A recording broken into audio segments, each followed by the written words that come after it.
بسم اللہ الرحمن الرحیم۔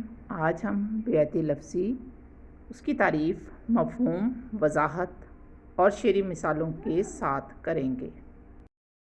رعایت لفظی کسی لفظ کو اس طرح استعمال کرنا کہ اس کے دو معنی نکلیں۔ ایک معنی تو موقع محل کے عین مطابق ہو اور سننے والے کا ذہن فوراً اسی طرف جائے، لیکن ذرا غور کرنے سے اس سے دوسرے معنی نکلیں جس سے سننے والا محظوظ ہو۔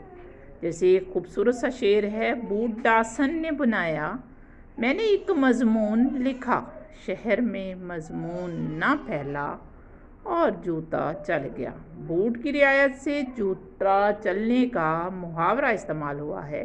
یہ دو معنی ہیں، ایک معنی ہے جوتا رواج مانا اور دوسرے معنی ہے دنگا فساد ہونا۔ شاعر کی مراد بھی یہی دوسرے مضمون ہے کہ شاعر نے ایسا انوکھا مضمون لکھا ہے کہ اس مضمون پر شہر میں جوتے چل گئے ہیں، دنگا فساد شروع ہو گیا ہے۔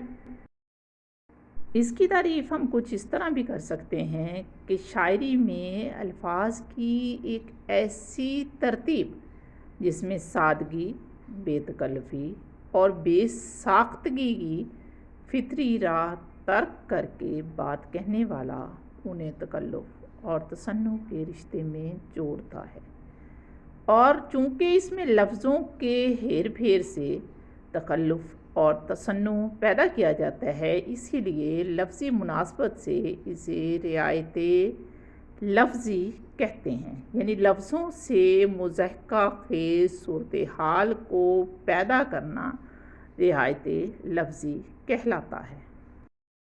رعایت لفظی کی کچھ اس طرح بھی تعریف کر سکتے ہیں کہ لفظوں کی مناسبت سے ایک ایسی دلچسپ اور مضحکہ خیز صورتحال کو سطح پر لانا جو پہلے نظروں سے اوجھلتی، جیسے شو میکری کی کھولی ہے ہم نے دکان آج، روٹی کو ہم کمائیں گے جوتے کے زور سے۔